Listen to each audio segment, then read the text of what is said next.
Welcome to Night Thinker, where we explore the minds that shaped our world. Tonight, I want to tell you about one of the most extraordinary documents in human history. A book that was never meant to be published. A book written by the most powerful man on earth, not for glory or legacy, but as a private conversation with himself. Imagine this: you're the Emperor of Rome. You command the greatest military force in the world. You have absolute power over millions of people. Wealth beyond measure. The ability to have anything, do anything, be anything. And yet, every night, in a military tent on the frozen frontier, while your soldiers sleep and barbarian armies wait beyond the river, you sit alone by candlelight and write to yourself about how to be a better person. You write about controlling your anger, about accepting death, about staying humble despite your power, about finding peace in chaos. That emperor was Marcus Aurelius. And those private notes became a book called Meditations, one of the most influential philosophy texts ever written. But here's what makes this story remarkable. Marcus never intended anyone to read these words. They weren't speeches or essays or teachings for students. They were reminders to himself. Instructions on how to survive, with his soul intact, in a world that was literally falling apart around him. Tonight, we're going to explore who Marcus was, what he faced, and what his midnight writings can teach us about living well in difficult times. So settle in, get comfortable, and let's journey back to the 2nd century to meet an emperor who wrote philosophy by firelight while the empire burned. Marcus Aurelius was born in 121 CE into one of Rome's most powerful families. He was destined for greatness from childhood. Smart, serious, disciplined. The kind of boy who chose philosophy books over parties, meditation over gossip. The Emperor Hadrian noticed him early. And when Hadrian adopted Antoninus Pius as his successor, he made one condition: Antoninus must adopt Marcus. This created a dynasty, a planned succession. Marcus would one day rule Rome. But unlike most people who pursue power, Marcus didn't want it. He wanted to be a philosopher, to study, to think, to live quietly and contemplate the nature of existence. There's a beautiful irony here. The one man who desperately didn't want absolute power was the one chosen to have it. For 23 years, Marcus trained to be emperor. He studied with the best teachers in Rome. Philosophy, rhetoric, law, military strategy. He learned Stoic philosophy from masters like Epictetus's student Junius Rusticus. He absorbed the teachings that would later fill his meditations. And in 161 CE, when Antoninus Pius died, Marcus became emperor. He immediately did something unprecedented. He insisted on sharing power with his adopted brother, Lucius Verus. 2 emperors, ruling together as equals. This had never happened before. But Marcus believed in duty over ambition, partnership over domination. For a brief moment, it seemed like Rome might have what Plato called a philosopher king. A ruler guided by wisdom rather than ego. Someone who saw power as responsibility, not privilege. But then reality hit. Hard. Within months of taking power, the Parthian Empire attacked Rome's eastern provinces. Marcus had to send armies to defend the border. Then a plague broke out, possibly smallpox, and spread across the empire, killing millions.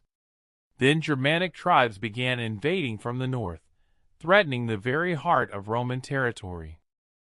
And Lucius Verus, his co-emperor and brother, died suddenly in 169 CE, leaving Marcus to face all of this alone. So the reluctant philosopher-emperor found himself doing what he least wanted, leading armies, making war, watching thousands die, holding an empire together through sheer will while everything tried to tear it apart. And it was in these conditions, in the worst circumstances imaginable, that he wrote Meditations. Not in a peaceful garden, not in a comfortable library, but in military camps on the Danube frontier, where winter temperatures dropped below freezing, where disease ravaged his troops, where enemy raids could happen at any moment. He wrote to remind himself how to stay human, how to stay sane, how to find meaning when the world makes no sense. Let me paint you a picture of what Marcus's life was actually like during the years he wrote Meditations. He's in his 40s and 50s. He's been fighting on the northern frontier for years. The Marcomannic Wars, they're called. Brutal conflicts against Germanic and Sarmatian tribes who are pushing into Roman territory. His soldiers are dying. Not just from combat, but from the plague that swept through the legions. Some estimates suggest a quarter to a third of the Roman army was wiped out by disease during these years. Marcus himself was sick, chronically ill with what was probably a stomach ulcer or digestive condition. Ancient sources describe him as weak, in constant pain, struggling to eat. He took opium-based medicine just to function. His family was fractured. His wife, Faustina, may have been unfaithful. Rumors swirled constantly, though Marcus refused to believe them, or at least refused to act on them. His son, Commodus, who would eventually become emperor, was already showing signs of the cruelty and instability that would later define his reign.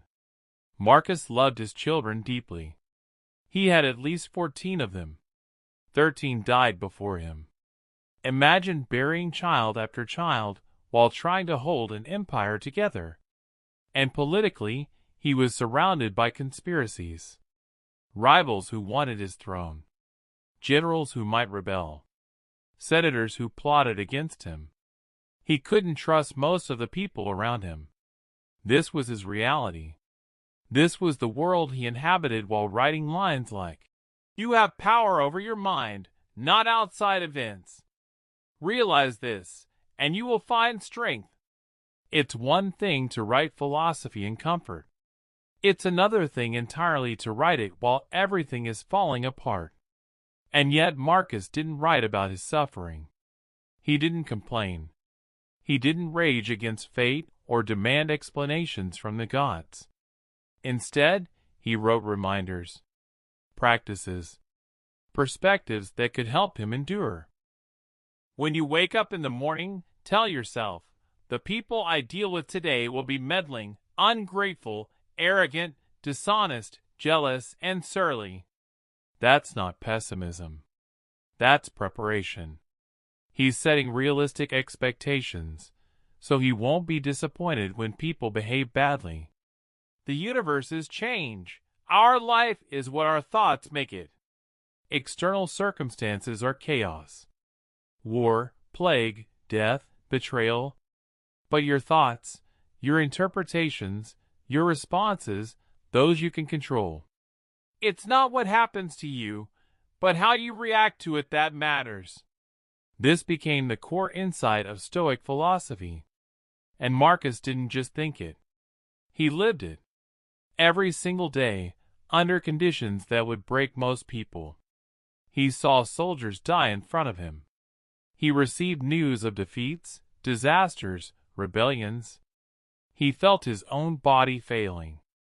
And still, he got up each morning, led his armies, made decisions, tried to be just and wise and good. Not because it was easy, but because he believed it was his duty. The Stoics had a concept called amor fati, love of fate. Accept what happens, don't resist it, and find a way to work with it rather than against it. Marcus embodied this. He didn't want to be at war. He wanted to be in Rome, reading philosophy, teaching, living peacefully. But that wasn't his fate. So he accepted what was, and tried to do it well. Accept the things to which fate binds you. and love the people with whom fate brings you together, but do so with all your heart. This is what he wrote, and this is how he lived. So what exactly is in this book? What did Marcus write to himself in those cold, dark nights? Meditations isn't organized like a normal philosophy book. There are no systematic arguments, no clear chapters building toward a conclusion. It's fragmentary, repetitive, sometimes contradictory, because it was never meant to be a book. It was a journal, a working document. Marcus writing the same lessons over and over because he needed to hear them repeatedly. Some entries are single lines. Others are full paragraphs. Some are reflections on death. Others are reminders about patience or humility or duty. Let me share a few that capture the essence of what he was trying to teach himself. On the shortness of life. Think of yourself as dead. You have lived your life.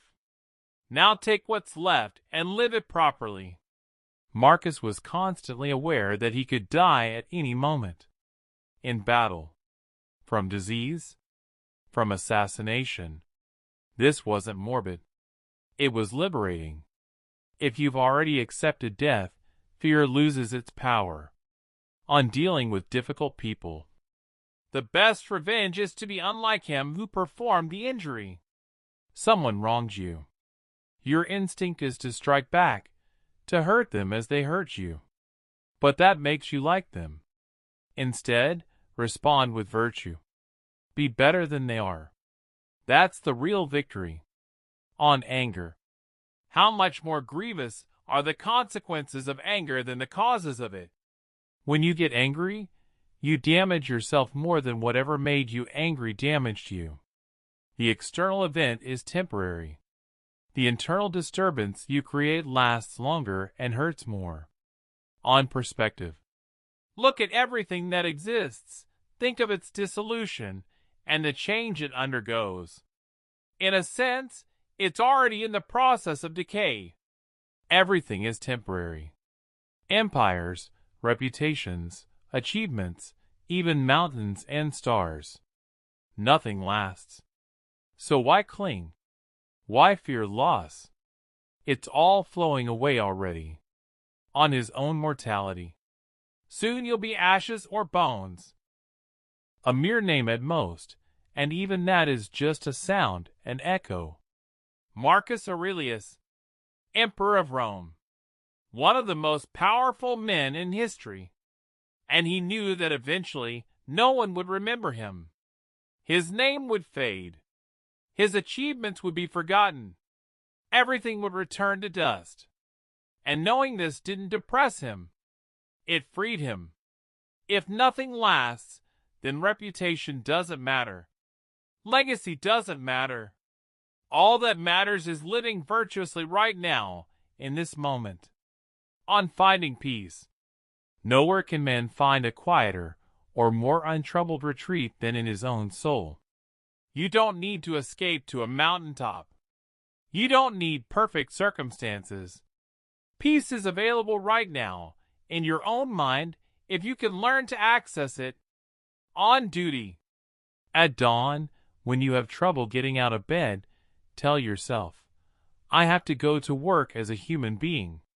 What do I have to complain of, if I'm going to do what I was born for? Even the Emperor of Rome struggled to get out of bed. Even he felt the weight of obligation.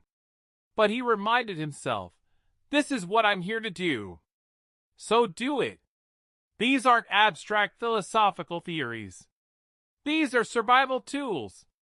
Psychological techniques Marcus used to stay functional under impossible pressure.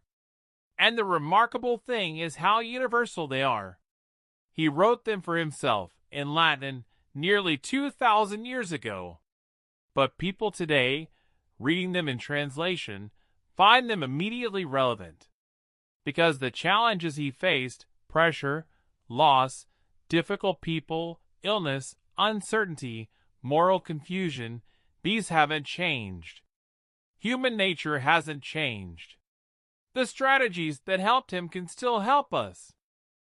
Marcus didn't invent stoicism. The philosophy was already hundreds of years old by his time, founded by Zeno of Citium in ancient Greece, developed by thinkers like Chrysippus, Epictetus, and Seneca. But Marcus became its most famous practitioner because he lived it at the highest level of power and the deepest level of suffering. Stoicism teaches a few core ideas. First, virtue is the only true good. Not wealth, not pleasure, not fame. Only moral excellence matters. Being just, wise, courageous, and self-disciplined. Second, we don't control external events. We only control our responses. Focus on what's in your power, your thoughts, judgments, and actions, and accept everything else. Third, live according to nature. Understand how the universe works and align yourself with it. Don't fight reality. Work with it. Fourth, practice negative visualization. Imagine losing what you have. Imagine facing your worst fears. This prepares you emotionally and helps you appreciate what you currently possess. Marcus absorbed all of this and put it into practice daily. When generals brought him news of defeats, he didn't panic. He assessed the situation calmly and responded strategically. When conspirators plotted against him, he didn't purge them violently. He forgave when he could, punished minimally when he had to. When his body hurt, and it hurt constantly, he didn't complain. He took his medicine and kept working. He treated people, even slaves and servants, with respect. He listened to criticism. He admitted mistakes. He changed his mind when presented with better arguments. This wasn't because he was naturally patient or naturally kind. Ancient sources suggest he had a temper. He struggled with frustration. He had to work constantly to control his reactions. But he did the work. Every day. Every night in those tents, writing reminders to himself about who he wanted to be. There's a passage in Meditations where he thanks his teachers, his family, even the gods, for the lessons they taught him. And then he writes about what he learned from his adoptive father, Antoninus Pius. He learned not to lose his temper, not to be arrogant despite power, to work hard without complaint, to be accessible to people, to change plans when better information arrived, to pray for what's good for everyone, not just for himself. This is who Marcus wanted to be. This is what he practiced. And the tragedy is that despite all of this, despite his virtue and wisdom and effort, the empire still declined. His son Commodus became emperor and proved to be cruel and incompetent. The plague continued. The military situation worsened. Within decades of Marcus's death, Rome entered a long crisis. So did it matter? Did his philosophy actually help? I think it did. Not because it saved the empire. No philosophy could have done that. But because it saved him.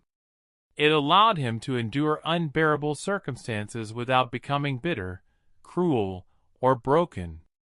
He could have been a tyrant. Many emperors were. He had absolute power. He could have indulged every appetite, crushed every opponent, abandoned every principle. But he didn't. He stayed human. He stayed ethical. He tried, day after day, to be good. And that matters. Not just historically, but as an example. A proof that it's possible to maintain integrity under pressure. To stay kind when the world is cruel. To find meaning in duty even when success is impossible. So why are we talking about a Roman emperor who died 1800 years ago? Because the world he lived in isn't that different from ours. He faced a pandemic that killed millions. We've faced pandemics. He dealt with constant political instability and conspiracy. We live in politically unstable times. He watched institutions decay and wondered if civilization itself might collapse. We have similar fears. He felt overwhelmed by responsibilities, exhausted by demands, uncertain about the future. Most of us feel this way sometimes. And his response wasn't to escape, wasn't to give up, wasn't to become cynical or nihilistic. His response was to focus on what he could control: his thoughts, his reactions, his character. This is why Meditations has never gone out of print, why it's sold millions of copies, why CEOs and athletes and artists and ordinary people still read it and find it helpful. Because it's not academic philosophy. It's practical wisdom from someone who needed it desperately. When you read Marcus telling himself to get out of bed and do his duty, you're reading someone who's struggled with the same resistance you feel. When you read him reminding himself that difficult people are inevitable, you're reading someone who dealt with the same frustrations you face. When you read him preparing for death, accepting impermanence, trying to stay present, you're reading someone grappling with the same existential challenges we all face. The circumstances change. The technology changes. The empires rise and fall. But human nature, the struggle to live well, to be good, to find peace in chaos, that remains constant. And Marcus's insights still work. Not perfectly. Not magically. But genuinely. Try this tonight. Before you sleep, think of one thing that's bothering you. Something you can't control. A person who annoys you. A situation that worries you. An outcome you fear. Now ask yourself, can I control this? If yes, what action can I take tomorrow? If no, can I accept it and focus on my response instead? That's stoicism. That's what Marcus practiced. Or try this. Imagine you've already died. Your life is over. Now imagine you've been given one more day. A gift. Unexpected time. How would you use it? What would matter? That's the perspective Marcus used to clarify his priorities. Or this. When someone frustrates you tomorrow, pause before reacting. Remember that they're struggling too. They're human, flawed, doing their best with what they understand. Can you respond with patience instead of anger? That's the practice Marcus tried to maintain. None of this is easy. Marcus would be the first to admit it. Meditations is full of him reminding himself of the same lessons repeatedly because he kept forgetting, kept failing, kept needing to start again. But he kept trying. And that's what matters. Not perfection. Progress. Not victory. Virtue. Not control over outcomes. Control over yourself. As we end tonight, I want you to picture something. It's nearly 2,000 years ago. The Emperor of Rome sits in a tent on the edge of the empire. Outside, it's freezing. His soldiers are sleeping. Tomorrow, there might be battle. There will certainly be problems. Decisions. Suffering. He's tired. Sick. In pain. Lonely. But he picks up his pen and writes. Confine yourself to the present. Not because the present is perfect, but because it's all we ever have. The past is gone. The future is uncertain. All that exists is this moment. And in this moment, you have a choice. About how you think. How you respond. Who you try to be. Marcus made that choice, night after night, for years. In the hardest circumstances imaginable. And somehow, those private notes survived. Were copied. Translated. Passed down through centuries. Until they reached you. Tonight. Right now. That's extraordinary when you think about it. A conversation across millennia. An emperor you never met, speaking to you directly about the struggles you both share. So maybe, as you drift towards sleep, you can carry one of his insights with you. You have power over your mind, not outside events. Tomorrow will bring what it brings. But how you meet it, that's yours to choose.